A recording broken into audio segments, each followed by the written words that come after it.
तुम्हाला आज कळणार आहे की तुम्ही कोण आहात आणि तुम्ही कुठे आहात, त्याच्यापेक्षा कुठे चालले आहात याला महत्व आहे.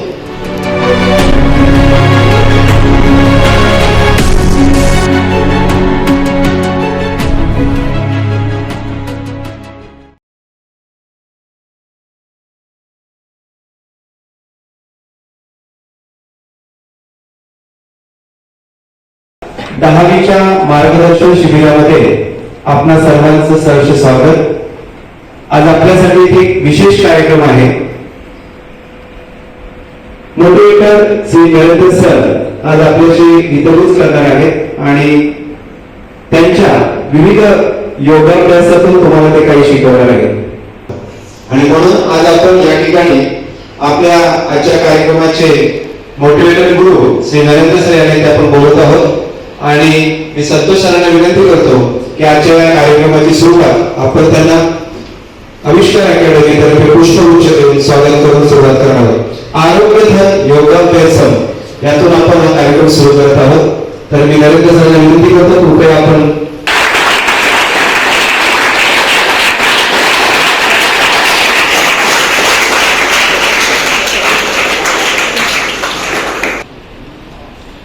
वेअर आर यू त्याच्यापेक्षा वेअर यू आर गोईंगला महत्व आहे. काय बोलू? वेअर यू आर, तुम्ही कुठे आहात त्याच्यापेक्षा कुठे चालले आहात याला महत्व आहे. तुमच्या चेहऱ्याकडे बघून मी सांगू शकतो तुमच्यामध्ये ना तोच-तोचपणा फार आहे. सकाळी उठायचं, शाळेत जायचं, क्लासला जायचं, तोच अभ्यास, 2-3 वाक्य रोज ऐकायची, 10वी, 10वी, अभ्यास कर, अभ्यास कर, अभ्यास कर. आता मोठा झालायस, सकाळी ऐकायचं, संध्याकाळी एक जण सांगतो अजून तू मोठा नाही झालास. तर नक्की आपल्याला कळतच नाहीये तुम्ही मोठा झालाय की अजूनही आहात. ह्या मनस्थितीत आणि परिस्थितीमध्ये तुम्ही आहात. आजचं जे सेशन जे आहे हे reprogramming mindset for the smart study. Reprogramming mindset for the smart study हा आपला विषय आहे आज. तुम्ही आता ज्या क्षणी इथे जे बसलेले आहात ना, तुमचं एक माइंडसेट आहे जे लहानपणापासून ते आतापर्यंत ते सेम माइंडसेट आहे. ते माइंडसेट बदललेलं नाहीये. पाठांतर, लिखाण, वाचन याचा जो पॅटर्न जो आहे पॅटर्न तो चेंज नाही झाला. तो आज आपल्याला चेंज झाला. म्हणजे आपलं माइंडसेट एवढं कमकुवत आहे की काही ऐकायला लक्षात नाही राहत. आणि ही कंप्लेन आहे विद्यार्थ्यांची की या वाचलेलं लक्षात राहत नाही. माझ्या मताशी कोण सहमत असेल तर आता गुड. आता आता आता एनर्जी यायला बरोबर ना, कारण की ना माइंडसेट आहे, कारण की तो एक पॅटर्नच झालेला आहे. घरचे लोक सांगतात रात्रभर अभ्यास करत होता, तो सकाळी काय झाला का माहिती, सगळं विसरला. आपण स्वतः सांगतो माझं सगळं पाठांतर होतं पण पेपर हातात आल्यावर मी विसरतो. आम्ही राहतो ना. कोणाला असं वाटतं की सर बरोबर आहे सर, आम्हाला माइंडसेट चेंज करायचं, तोच विचार करून करून आम्हाला काढायचं, आम्हाला काहीतरी नाविन्य पाहिजे. कोणाला हवंय नाविन्य? तोच पण हवंय. तर आपला विषय काय आहे बोला? Reprogramming mindset for the smart study. अभ्यास घोकमपट्टीने नाही झाला पाहिजे, स्मार्ट झाला. कसा झाला पाहिजे?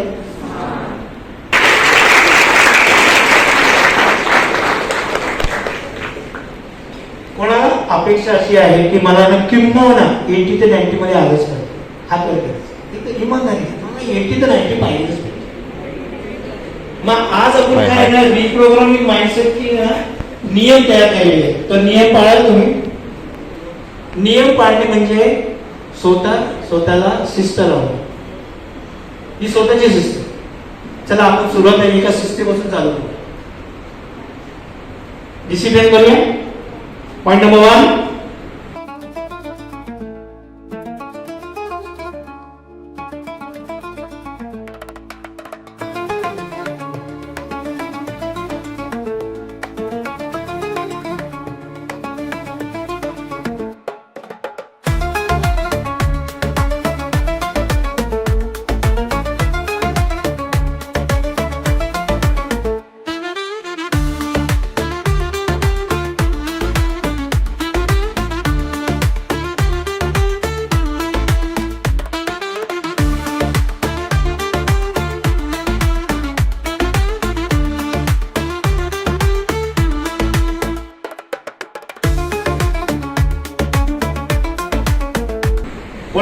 वाटतं की हे सर्व इमानदारीने करेल? हात वर.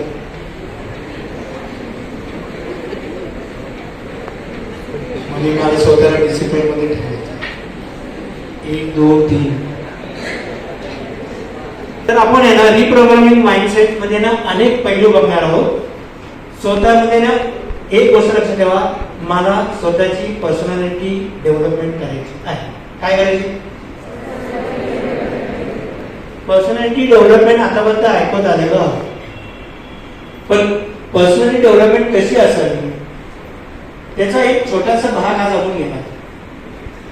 कोणाला वाटतं माझी पर्सनॅलिटी चांगली झाली पाहिजे? अवघड गरजेचं, शिक्षणात प्रगती करायची असं कोणाला वाटतं? 100%. तर आपण हा विषय आज घेऊया. याच्यामध्ये यांना काही प्रॅक्टिकल्स येणार आहोत. जे जे प्रॅक्टिकल्स मी तुमच्याकडे घेणार आहे, तुम्हाला सांगणार आहे, त्याच्यामध्ये प्राणायाम आहे, मेडिटेशन आहे, 2-3 मंत्र आहेत, एक्सरसाइज आहे. हे फक्त तुमच्या पर्सनॅलिटीच्या रिलेटेड आहे. ओके, समजलं मी काय बोलतोय? संधी येते तेव्हा ती लहान दिसते, आणि जेव्हा ती जाते तेव्हा ती मोठी दिसते. मग आजची संधी तुम्ही कॅच करायची. काय करायचं? जे जे तुम्हाला सांगणार आहे हे पुढच्या दिवाळीपर्यंत तुम्हाला असं जाणवेल की मी खरंच प्रगती केली स्वतःमध्ये. तुम्हाला जोपर्यंत स्वतःची जबाबदारी घेता येत नाही तोपर्यंत तुम्ही दुसऱ्याची जबाबदारी घेऊ शकत नाही. नाहीतर अवलंबून राहण्याची सवय तुम्हाला लागेल. हा बाळा, तुला जर विचारलं हे विसर तर काय विसर?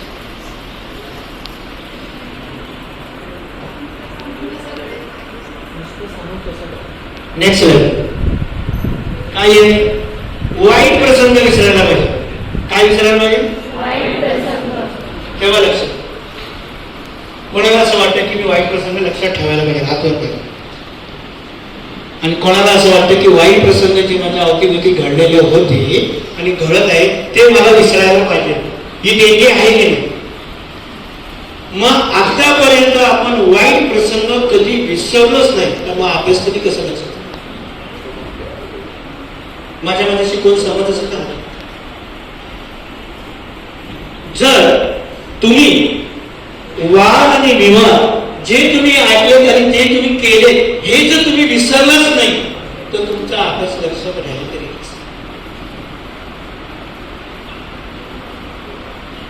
आतापर्यंत तुम्ही जिथे जिथे वाद केला असेल, विवाद झाला असेल, भांडण झालं असेल, तंटे झाले असतील, हे जर तुम्ही मनात ठेवून अभ्यास केला तर तुमचा अभ्यास लक्षात राहील का? येस और नो?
प्रतिकारशक्ती वाढते कशाने?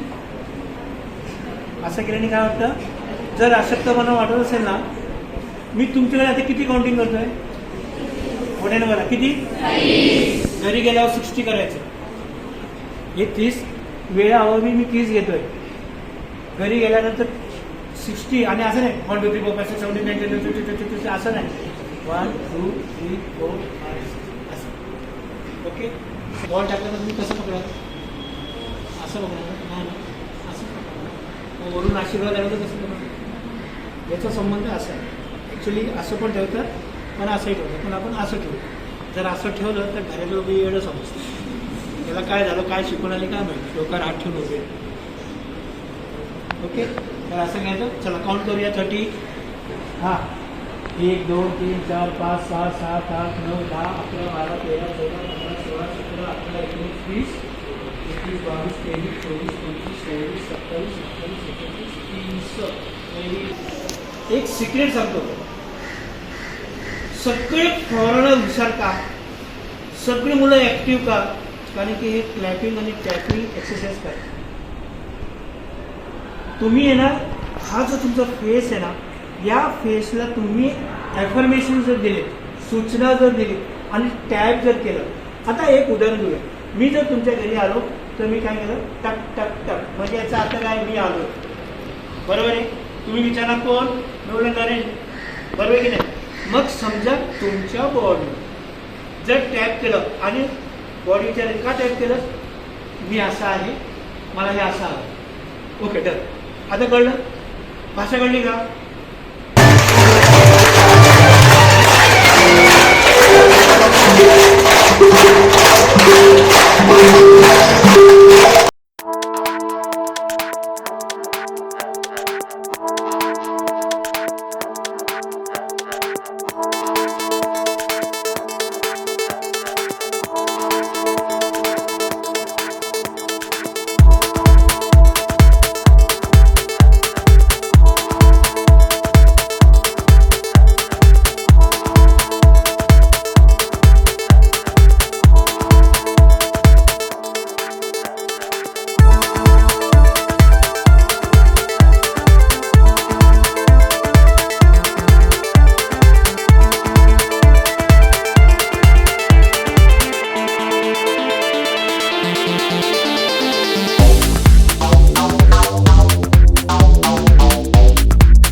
म्हणजे मला पहिले सुरुवातीला वाटलं की खूप बोर होणार, लेक्चर्स येणार, पण असं नाही झालं. काही गोष्टी प्रत्यक्षित करून घेतल्या आणि खूप चांगला अनुभव आला. कसं मॅनेज करावं बाकीचं शेड्यूल हे खूप चांगलं समजावलं नरेंद्र सरांनी, त्यांचे मी खूप आभार मानते. आणि ते म्हणाल्याप्रमाणे की एक शिक्षक आवडत असेल तर आपल्याला तो विषय पण आवडत नाही. तसं माझं व्हायचं पहिले, पण दळवी सर आणि संतोष सर आल्यापासून अजिबात नाही होत तसं. त्यामुळे थँक्यू.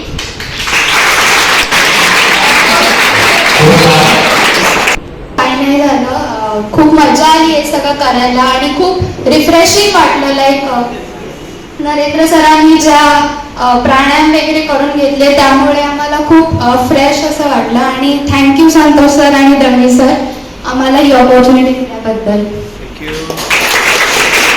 पहिल्यांदा जेव्हा सर बोलले की आपलं काउन्सिलिंग सेशन आहे तेव्हा 5 तास होतं, तेव्हा मला विचार करून असं होतं वाटलं की 5 तास म्हणजे तो फिक्स झोप येणार.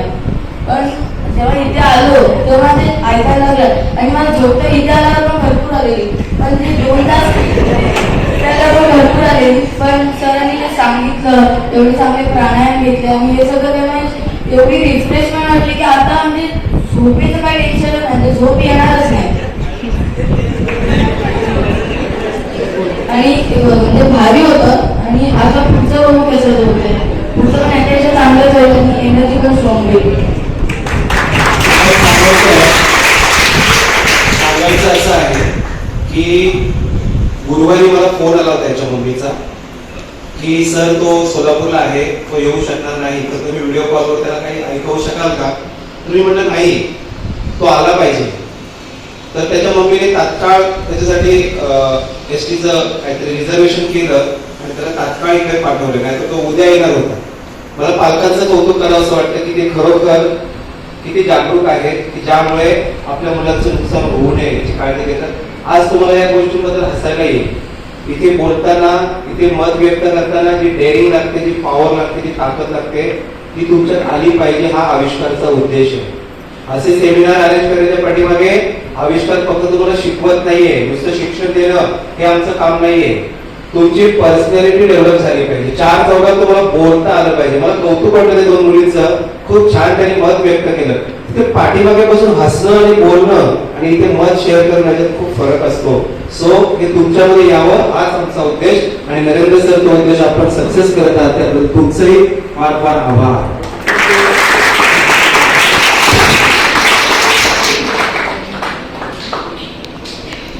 तर आपण आता पुढच्या सेशनला सुरुवात करत आहोत. लक्षात घ्या, आविष्कार अकॅडमी, आविष्कार ग्रुप ऑफ एज्युकेशन. आपली टॅगलाईन आहे टीचिंग अँड मोल्डिंग टू.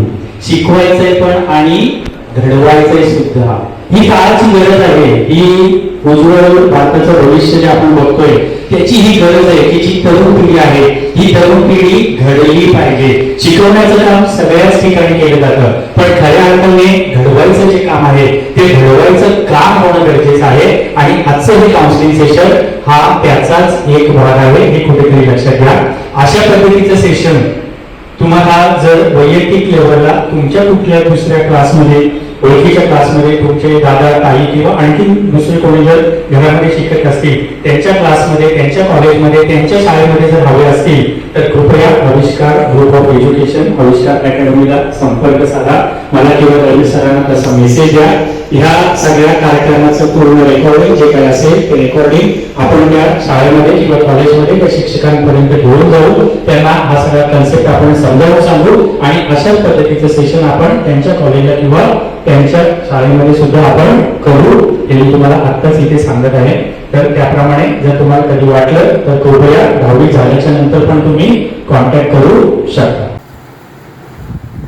क्या बात है नरेंद्र सर, बहुत बढ़िया, लाजवाब. ज्या पद्धतीने तुम्ही मागचे 3 ते 3.5 तास विद्यार्थ्यांना या काउन्सिलिंग सेशनच्या माध्यमातून खेळवून ठेवलं त्याला तोडच नाही.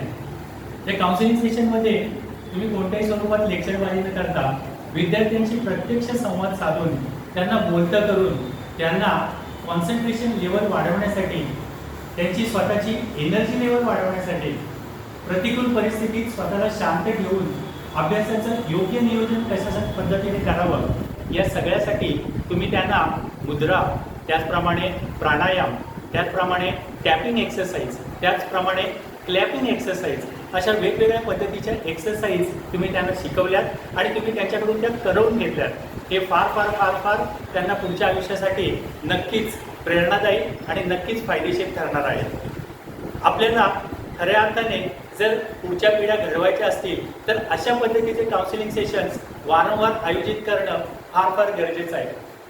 मंडळी आविष्कार ग्रुप ऑफ एज्युकेशन या आपल्या एज्युकेशनल ग्रुपची टॅगलाईन आहे टीचिंग अँड मोल्डिंग टू. म्हणजेच काय, शिकवायचं आहे आणि घडवायचं सुद्धा.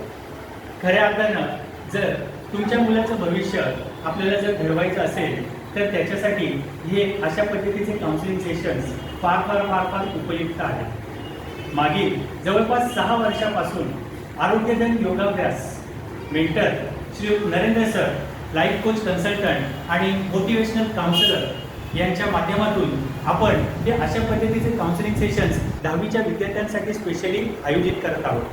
आणि सांगाव्यास अत्यंत आनंद होतो की या अशा पद्धतीच्या काउन्सिलिंग सेशनमधून बऱ्याच विद्यार्थ्यांना मोठ्या प्रमाणामध्ये फार चांगल्या स्वरूपात फायदा झालेला आहे आणि आज ते विद्यार्थी चांगल्या चांगल्या क्षेत्रांमध्ये एक उत्तम प्रकारचं करिअर करून स्वतःच्या पायावरती उभे राहिलेले आहेत. सो आविष्कार ग्रुप ऑफ एज्युकेशनच्या माध्यमातून आविष्कारचे जे 4 युनिट्स आहेत, आविष्कार लर्निंग सेंटर, आविष्कार क्लासेस, आविष्कार अकॅडमी आणि आविष्कार सायन्स एज्युटेक, या सर्व 4 युनिट्सचे विद्यार्थी आणि त्यांचे पालकवर्ग या सगळ्यांच्या माध्यमातून मी लाईफ कोच कन्सल्टंट आणि मेंटर श्री नरेंद्र सर यांचे फार फार फार फार आभार व्यक्त करतो आणि थांबतो. धन्यवाद. आजचा सेमिनार खूप छान झाला. आजच्या सेमिनारबद्दल बोलायचं झालं ना तर नरेंद्र सर, तुम्ही खरंच आज मुलांमध्ये एक चार्जनेस आणलेला आहे. आजच्या सेमिनारमध्ये मुलांना फक्त एक पुस्तकी अभ्यास करायचा नाही शिकवलं तुम्ही, तर मुलांनी मन कॉन्सन्ट्रेशन कसं केलं पाहिजे याच्यावर खरा फोकस केला. त्यामुळे खरंच मला असं वाटतं की असे सेमिनारला वारंवार व्हायला पाहिजे. खरं सांगायचं म्हटलं म्हणजे मुलांना जागं कसं व्हावं, टॅपिंग, क्लॅपिंग, त्याचबरोबर मुलांनी प्राणायाम जे केले, मला असं वाटतं आयुष्यात मुलांना हे पहिल्यांदा व्हायला मिळालं असेल आणि 10वीच्या वर्षीला ना हे होणं फार गरजेचं आहे. एकंदरीत ओव्हरऑल सेमिनारबद्दल बोलाल ना तर आजच्या सेमिनारमधून मुलांना पॉझिटिव्हनेसपणा दिसलेला आहे. नरेंद्र सरांनी जे काही घेतलं, आजच्या या आरोग्यधाममधून जे काही शिकवलं, त्यातून मला तर असं वाटतं की खरंच मुलांसाठी किती महत्त्वाचं आहे. आजकालची मुलं ना त्या मोबाईलमध्ये अडकलेली असतात किंवा मग मित्रांशी गप्पा मारत अडकलेली असतात. अशा वेळेस मुलांना कुठेतरी बाहेर काढलं पाहिजे, काहीतरी असं वेगळं केलं पाहिजे आणि त्यासाठी आजचा सेमिनार फार महत्त्वाचा होता. खरं म्हटलं म्हणजे आज पालक उपस्थित होते, विद्यार्थी उपस्थित होते आणि सगळ्यांनी खूप एन्जॉय केला. हा सेमिनार इतका एन्जॉय केला की मला वाटतं असं सेमिनार पुन्हा पुन्हा होणं गरजेचं आहे. नरेंद्र सर, खरंच तुमचं खूप कौतुक आणि तुमचं मी आभार सुद्धा व्यक्त करतो. असं सेमिनार आपण पुन्हा एकदा ऑर्गनाईज करूया.